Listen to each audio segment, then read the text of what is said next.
छत्तीसगढ़ में कांग्रेस और बीजेपी की लिस्ट जारी होती ही एक और दावेदारों में नाराजगी देखने को मिल रही, तो वहीं दूसरी ओर प्रत्याशी अपनी अपनी जीत का दावा कर रहे हैं। भिलाई की वैशाली नगर विधानसभा में भाजपा प्रत्याशी रिकेश सेन के खिलाफ लगातार पार्टी कार्यकर्ता विरोध में हैं, तो वहीं कांग्रेस से जिला अध्यक्ष मुकेश चंद्राकर को प्रत्याशी घोषित करने के बाद भाजपा प्रत्याशी की चुनौती और बढ़ गई है। इसी बीच पूर्व पार्षद और भाजपा के जिला मंत्री जयप्रकाश यादव ने चुनाव लड़ने का ऐलान कर दिया, तो वहीं एक और पूर्व पार्षद छोटेलाल चौधरी भी बागी प्रत्याशी के रूप में सामने आए हैं।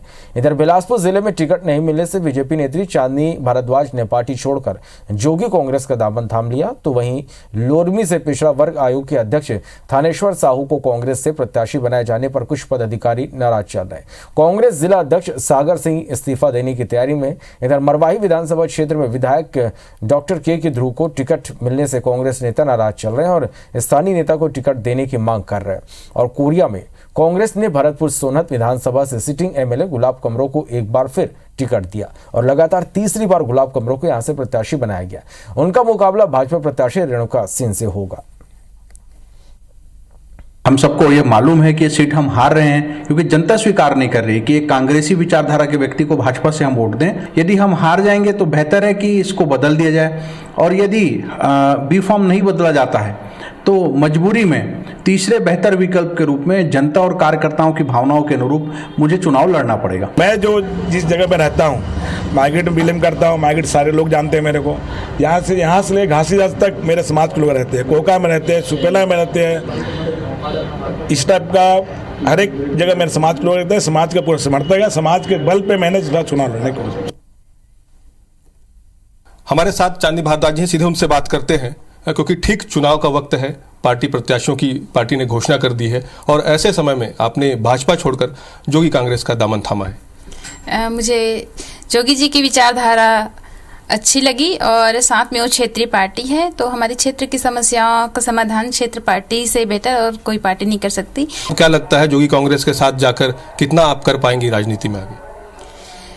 मैं जब जनपद में थी, जिला में हूँ, तो मैं अपने क्षेत्र की समस्याओं को बात को तो प्रमुखता से रखती हूँ, लेकिन जो समस्याएं हैं जस का तस है, वहाँ की समस्याएं का समाधान अभी तक नहीं हुआ है। और मैं इस सब बातों को अगर पार्टी मुझे मौका देती है तो सदन में रखना चाहती हूँ और उनकी समस्याओं का समाधान पूर्ण रूप से करना चाहती हूँ। लेकिन वर्तमान में स्थिति जोगी कांग्रेस में भी टूट फूट मचा है, लोग जोगी कांग्रेस छोड़ के जा रहे हैं। ऐसे समय में आपने जोगी कांग्रेस ज्वाइन किया है। ऐसा नहीं है, जो मौका परस्त लोग होते हैं वो जरूर पार्टी छोड़ के चले जाते हैं, समझिए टूट फूट वाले लोग हैं, लेकिन ऐसा नहीं है। अभी जोगी जी का जो महत्व है वो कभी कम नहीं हुआ है। जनता के दिलों में उनके प्रति श्रद्धा है अभी भी। अभी जोगी कांग्रेस का टिकट का ऐलान नहीं हुआ है, ऐसे में क्या माना जाए? आपने प्रस्ताव रखा है पार्टी में? जी, मैंने प्रस्ताव रखा है और अमित जोगी जी मेरे बड़े भैया जैसे हैं, अब उनके पास प्रस्ताव रखी हूँ। अब वो समझेंगे मुझे इस लायक तो जरूर मौका देंगे। धन्यवाद। तो ये थी चांदनी भारद्वाज, जो अब भाजपा का दामन छोड़कर जोगी कांग्रेस के साथ आ चुकी हैं। अब वो जोगी कांग्रेस से संभावना तलाश रही हैं। ये भी है कि उन्होंने प्रस्ताव भी रखा है कि वो मस्तूरी से जोगी कांग्रेस से चुनाव लड़ें और सदन में मस्तूरी क्षेत्र के विकास को लेकर बात रख सकें। कैमरा सतीश मिश्रा के साथ जितेंद्र थवाइत, IBC 24 बिलासपुर।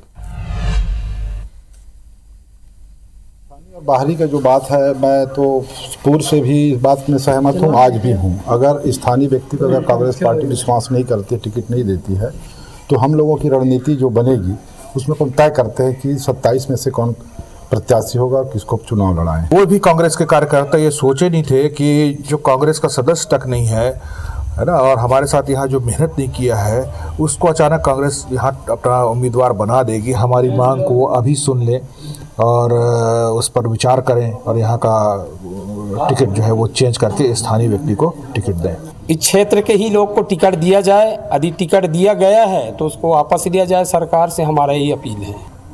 हमारी बात नहीं सुना जाएगा तो संगठन के माध्यम से हम निर्दलीय प्रत्याशी लड़ाएंगे।